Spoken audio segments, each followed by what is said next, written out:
Para extraer los hidrocarburos se requieren 5 procesos. Exploración. Es el estudio del suelo que se realiza para identificar o localizar los posibles yacimientos.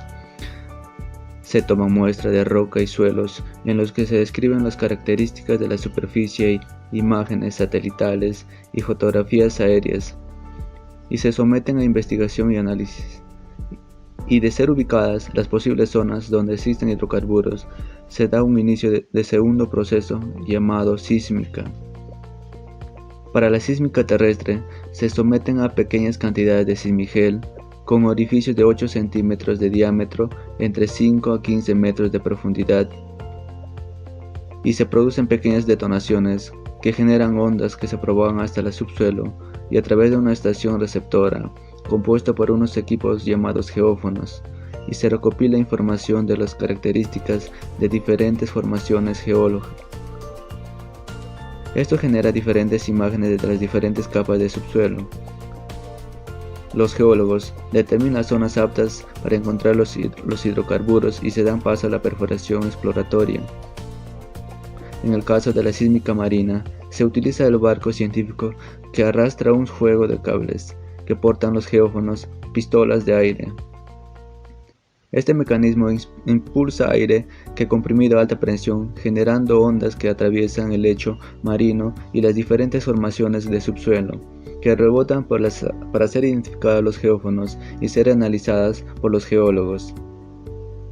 La exploración sísmica se realiza bajo el parámetro de buenas prácticas, respetando las normas ambientales.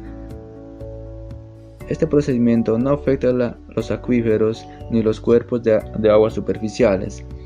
Las compañías lo invierten altas cantidades de recursos económicos, humanos, tecnológicos, factores que no garantizan el hallazgo de un yacimiento sin una operación con los más altos estándares de buenas prácticas.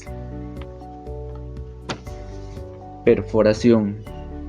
El primer pozo que se perfora en un área geológicamente inexplorada, que permite saber realmente o hay o no hay hidrocarburos, se denomina pozo exploratorio. Para esto se instala una torre de perforación para abrir un pozo que atraviesa la perforación de subsuelo hasta llegar al yacimiento que contiene el petróleo o el gas.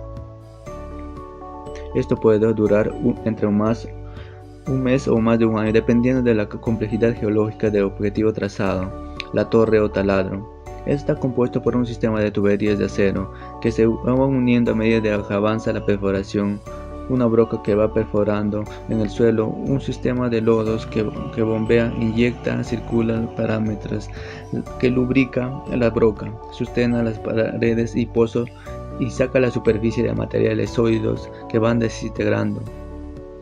Motores que imprimen la fuerza que requiere este proceso de perforación y un sistema de prevención de salida de fluidos provenientes de subsuelo. Para llegar al yacimiento de las diferentes etapas de perforación se utiliza tipo especial de tubería de revestimiento, lo cual se acementa a las paredes del pozo y proviene de las posibles contaminaciones de acuíferos. Producción. Al finalizar la perforación, se realiza el completamiento y prueba de los pozos. Si el volumen encontrado justifica su extracción, se inicia la producción de crudo y gas natural. Mediante un instrumento llamado cañón, se perfora el último tramo de tubería, abriendo pequeños orificios por donde se empieza a filtrarse el hidrocarburo, saliendo a la superficie de manera controlada. En ocasiones, el hidrocarburo llega a la superficie para el fluido natural y ser necesario por insuficiente presión. Se instalan sistemas de artificios para bombardear el crudo.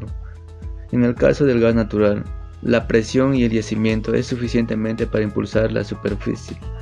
Cuando esta presión va disminuyendo, es necesario implementar nuevos sistemas de compresión que estimulan su flujo de superficie. En superficie, se utilizan diferentes equipos para limpieza de las impurezas del crudo, separando sedimentos de agua, gas natural. Y se adiciona diferentes químicos para alcanzar las propiedades exigidas por el mercado. Y se coloca entre tanques de almacenamiento para iniciar su transporte en caso del gas, se limpia sus impurezas, razones de seguridad, se agrega un producto químico que le da el olor característico, luego se almacena mediante compresión de tanques especiales que se convierte en gas licuado para transporte directamente. Transporte. Para el transporte de la refinería o puerto de exportación se utiliza un sistema de tubería de acero llamado ductos, que en la mayoría de los casos van a 2 metros bajo tierra, en otros sobre la superficie del suelo, atravesando diferentes escenarios topográficos, en algunos casos más de 2.800 metros sobre el nivel del mar.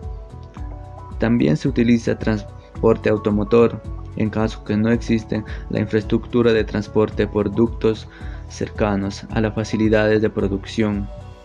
Para elaborar el petróleo o el gas que fluye en el oleoducto o gasoducto, se construyen estaciones, plantas o bombeo a lo largo de los cuales se inyectan a presión al sistema de impulso el hidrocarburo en los puertos o refinerías que almacenan en tanques especiales. Refinación. El crudo se somete a temperaturas cercanas a 400 grados mediante un conjunto de hornos, torres de destilación, tanques, tuberías y separadores de los convierten en vapor y luego se conducen a la parte inferior de una torre cilíndrica que puede superar los 50 metros. En ella se encuentran bandejas de diferentes niveles que se separan a diferentes componentes del crudo según el punto de ebullición. A medida que el vapor sube por la torre puede calor y se enfría, se condensa, se separan los componentes, obteniendo los diferentes productos como gas, propano y butano, ACPM, queroseno, nafta y gaseol. Los gases como propano y butano se obtienen en la parte superior de la torre y los combustibles asfaltos en la parte inferior. Los productos de estos procesos se llaman derivados, se clasifican en combustibles y petroquímicos, son más de 2000 y se utilizan en diferentes propuestas de nuestra vida diaria.